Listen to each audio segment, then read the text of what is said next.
Welcome to the first tutorial on sculpting the assets. In this tutorial, I'm going to take you through each step on how I'm going to sculpt the pillar, and then for the next tutorials on sculpting, I will introduce other methods and a few more things that might not be covered in the pillar tutorial. So if you feel comfortable sculpting already, you might skip this.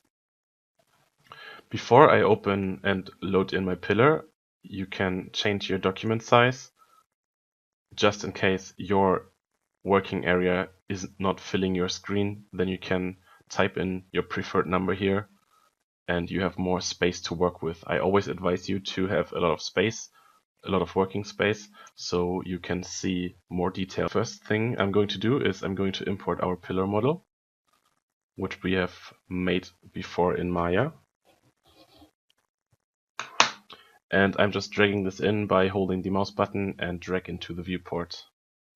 With T, I go into edit mode. And as you can see, this is our model pillar. Now I can't sculpt on this one yet because the geometry is too low poly and any sculpting is just resulting in some weird shapes.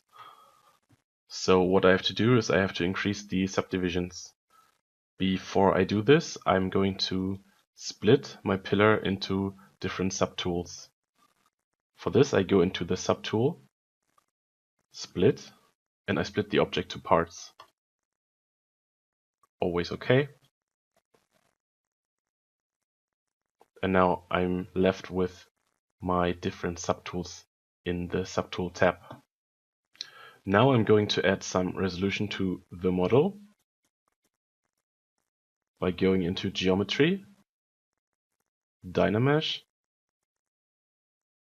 and I'm going to add an even topology to the model that I can sculpt on. For this, I'm going to take a higher resolution, trying 600 here, and hit Dynamesh. And what you can see what it does, it takes the model and subdivides it evenly. Now I'm going to repeat the step for the rest of my subtools. Again, I'm clicking the next subtool in line, which has still the low poly attached to it. And I'm going into Geometry, use the same resolution, and hit Dynamesh. If I'm going to use the same resolution on every model, then the quality of my sculpts keeps consistent. Now I'm going to skip this part and apply the same Dynamesh resolution to all of my subtools. After I've done this, I ended up with a model that has around 600,000 polygons, and I have a mesh that is much more usable to sculpt on. As you can see, all the pieces are divided evenly, and now we're taking them back to merge into one object. For this, I'm going to go to Z plugin and use the subtool master, open it, click merge, and use the following options.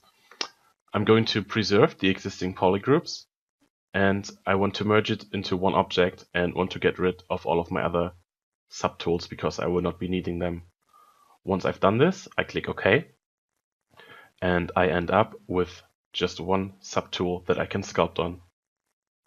Now, I still want to have control over the individual pieces, and in order to achieve this,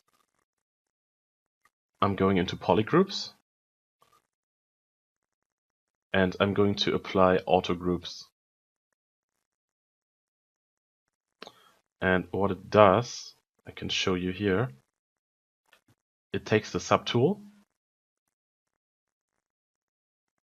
and creates groups based on the pieces, based on the individual pieces that we've created in Maya. That's also a reason why the pillar is made out of several individual objects and not just one piece. Now I'm just only changing a few things that make me feel a bit more comfortable to work.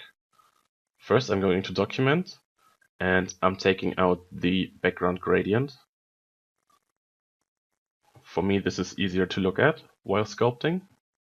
And also, I'm going into Material, Modifiers, and I'm decreasing the saturation of the red wax matte cap. You may of course also use different matcaps like the basic material. Now we almost set up everything in order to start sculpting.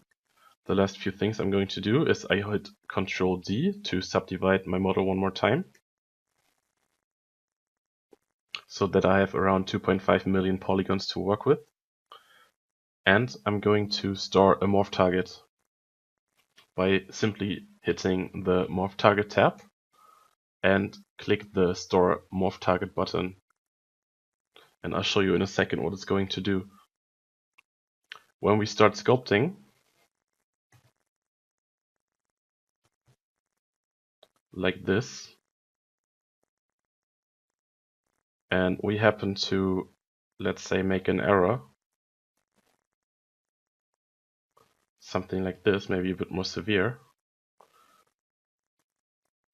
and maybe we forget about it later, so we keep on sculpting. Maybe not that bad, but we keep on sculpting.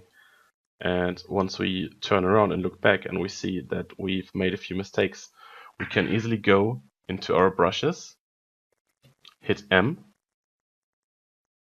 find our morph brush,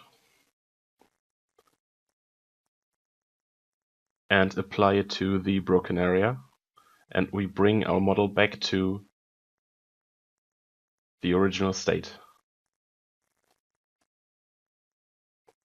Maybe not this one, maybe we like this part, but this one definitely is broken.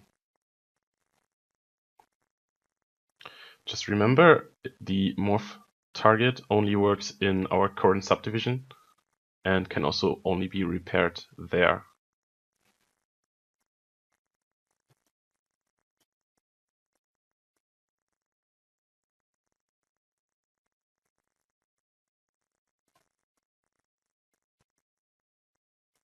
Now that we set up our ZBrush scene, we can start sculpting in the next lesson.